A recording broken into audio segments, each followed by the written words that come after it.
ನಮಸ್ಕಾರ ಸ್ನೇಹಿತರೆ, ಇದೀಗ ತಾನೇ ಬಂದ ಎರಡು ಮುಖ್ಯವಾದ ಮಾಹಿತಿ. ಅಂಚೆ ಕಚೇರಿಯಲ್ಲಿ ಮೋದಿ ಖಾತೆ ತೆರೆದರೆ 3 ತಿಂಗಳಿಗೆ 3,000 ಜಮಾ ಎಂಬ ಮಾಹಿತಿ ನಂಬಿ ಅಂಚೆ ಕಚೇರಿಗೆ ದೌಡಾಯಿಸಿದ ಮಹಿಳೆಯರು.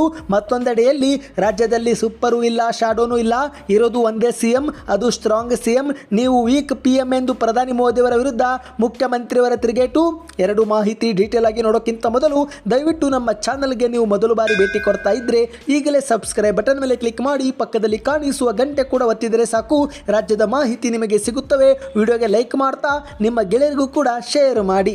ಹೌದು ಸ್ನೇಹಿತರೆ, ಈಗಾಗಲೇ ಕೇಂದ್ರದ ಸರ್ಕಾರವು ಹಲವಾರು ಯೋಜನೆಗಳನ್ನು ಜಾರಿಗೆ ತಂದಿದ್ದು ಎಷ್ಟೋ ಯೋಜನೆಗಳ ಬಗ್ಗೆ ಜನತೆಗೆ ಮಾಹಿತಿನೇ ಇಲ್ಲ.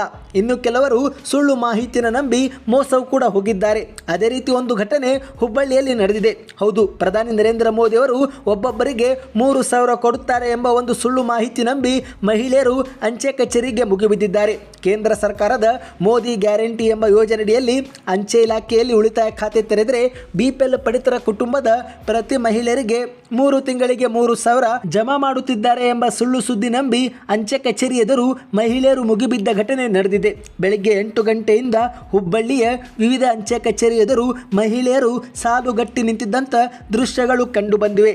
ಅದರಲ್ಲಂತೂ ಮುಖ್ಯವಾಗಿ ಸ್ಟೇಷನ್ ರೋಡ್ನಲ್ಲಿರುವ ಮುಖ್ಯ ಅಂಚೆ ಕಚೇರಿ ಎದುರು ರಾತ್ರಿ 8 ಗಂಟೆವರೆಗೆ ಮಹಿಳೆಯರು ಸಾಲುಗಟ್ಟಿ ನಿಂತಿದ್ದ ದೃಶ್ಯಗಳು ಕಂಡುಬಂದಿವೆ. ಹಳೆ ಹುಬ್ಬಳ್ಳಿ, ಗಿರಣಿಚಾಳ, ಉದ್ಯಮ ನಗರ, ನವನಗರ, ಟ್ರಾಫಿಕ್ ಐಲ್ಯಾಂಡ್ ಸೇರಿದಂತೆ ಇತರೆ ಉಪ ಅಂಚೆ ಕಚೇರಿ ಎದುರು ಕೂಡ ಇದೇ ರೀತಿ ವಾತಾವರಣ ಕಂಡುಬಂದಿದೆ. ಇನ್ನು ಇದೇ ಒಂದು ವಿಚಾರ ಕುರಿತಂತೆ ಪ್ರಧಾನ ಅಂಚೆ ಕಚೇರಿಯ ಹಿರಿಯ ಪೋಸ್ಟ್ ಮಾಸ್ಟರ್ ಎಂ ಕುಮಾರಸ್ವಾಮಿ ಎನ್ನುವರು ಮಾತನಾಡಿ, ಅಂಚೆ ಕಚೇರಿಯಲ್ಲಿ ಮಹಿಳೆಯರು ಮೋದಿ ಖಾತೆ ತೆರೆದರೆ 3 ತಿಂಗಳಿಗೊಮ್ಮೆ 3,000 ಖಾತೆಗೆ ಜಮಾ ಮಾಡುತ್ತಾರೆ ಎಂದು ಯಾರೋ ಕಿಡಿಗೇಡಿಗಳು ಸುಳ್ಳು ಸುದ್ದಿ ಹಬ್ಬಿಸಿದ್ದು ಅದನ್ನೇ ನಂಬಿ ಮಹಿಳೆಯರು ಬೆಳಗ್ಗೆಯಿಂದ ಅಂಚೆ ಕಚೇರಿ ಎದುರು ಜಮಾಯಿಸಿದ್ದಾರೆ.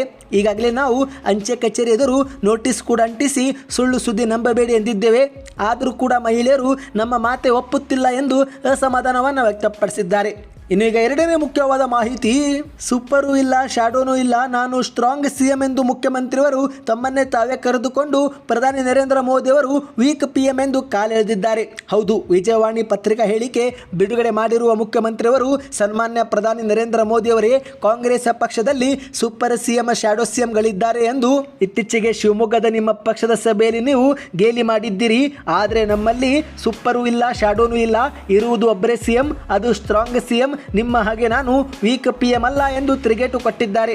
ಮೋದಿಯವರೇ, ನಿಮ್ಮನ್ನು ನೀವು 56 ಇಂಚಿನ ಎದೆ ಉಳ್ಳವನು ಎಂದು ಬಣ್ಣಿಸಿಕೊಳ್ಳುತ್ತೀರಿ. ನಿಮ್ಮ ಅಭಿಮಾನಿಗಳು ನಿಮ್ಮನ್ನು ವಿಶ್ವಗುರು ಎಂದು ಕೊಂಡಾಡುತ್ತಾರೆ. ಆದರೆ ನೀವು ಒಬ್ಬ ವೀಕ್ ಪಿಎಂ ಎಂದು ಮತ್ತೆ ಮತ್ತೆ ತೋರಿಸಿಕೊಡುತ್ತಿದ್ದೀರಿ ಎಂದು ಮುಖ್ಯಮಂತ್ರಿಯವರು ಗೇಲಿ ಮಾಡಿದ್ದಾರೆ. ಈ ಒಂದು ಹಿಂದೆ BS ಯಡಿಯೂರಪ್ಪನವರು ಒಂದು ಕಾಲದಲ್ಲಿ ನಿಮ್ಮ ನಾಯಕತ್ವದ ವಿರುದ್ಧವೇ ಬಂಡಾಯ ಎದ್ದವರು, ನಿಮ್ಮನ್ನು ಹೀನಾಯವಾಗಿ ನಿಂದಿಸಿದವರು, ಅಂಥವರ ಕಾಲಿಗೆ ಬಿದ್ದು ಮತ್ತೆ ಪಕ್ಷಕ್ಕೆ ಕರೆತಂದು ಮೆರವಣಿಗೆ ಮಾಡುವ ಮೂಲಕ ನೀವು ಒಬ್ಬ ವೀಕ್ ಪಿಎಂ ಎಂದು ನೀವೇ ತೋರಿಸಿಕೊಟ್ಟಂತಾಗಲಿಲ್ಲವೇ ಎಂದು ಪ್ರಶ್ನೆ ಮಾಡಿದ್ದಾರೆ. ಇಂದು ಕರ್ನಾಟಕದಲ್ಲಿ ನಿಮ್ಮ ನಾಯಕತ್ವದ ವಿರುದ್ಧವೇ ಅರ್ಧ ಡಜನ್ ನಾಯಕರು ಬಂಡೆದ್ದಿದ್ದಾರೆ. ಟಿಕೆಟ್ ಪಡೆಯಲು ಅಸಮರ್ಥರಾದ ನಿಮ್ಮ ಪಕ್ಷದ ನಾಯಕರು ಹಾದಿ ಬೀದಿಲಿ ಹೊಡೆದಾಡಿಕೊಳ್ಳುತ್ತಿದ್ದು ಪರಸ್ಪರ ಕೆಸರೆರಚಾಟವು ಕೂಡ ನಡೆಸುತ್ತಿದ್ದಾರೆ. ನಿಮ್ಮ ಯಾವ ಮನವಿಗೂ ಕೂಡ ಅವರು ಕಿವಿ ಕೊಟ್ಟಿಲ್ಲ. ಇವರಲ್ಲಿ ಕೆಲವರು ನಮ್ಮನ್ನು ಕೂಡ ಸಂಪರ್ಕಿಸುತ್ತಿದ್ದಾರೆ. ಶಿಸ್ತಿನ ಪಕ್ಷದಲ್ಲಿ ಇದೆಂತಹ ಅಶಿಸ್ತಿನ ತಾಂಡವ, ಇದಕ್ಕೆಲ್ಲ ಕಾರಣ ನೀವು ಒಬ್ಬ ವೀಕ್ ಪಿಎಂ ಆಗಿರುವುದಲ್ಲವೇ ಎಂದು ಮುಖ್ಯಮಂತ್ರಿಯವರು ವಿಜಯವಾಣಿ ಪತ್ರಿಕಾದಲ್ಲಿ ಕುಟುಕಿದ್ದಾರೆ. ಇವತ್ತಿಗೆ ಎಷ್ಟೇ ಇತ್ತು. ಈ ಎರಡು ಮಾಹಿತಿ ಇಷ್ಟವಾಗಿದ್ದರೆ ವಿಡಿಯೋಗೆ ದಯವಿಟ್ಟು ಲೈಕ್ ಮಾಡಿ, ನಿಮ್ಮ ಅನಿಸಿಕೆಗಳನ್ನು ಕಮೆಂಟ್ ಮಾಡ್ತಾ ವಿಡಿಯೋನ ಶೇರ್ ಮಾಡಿ.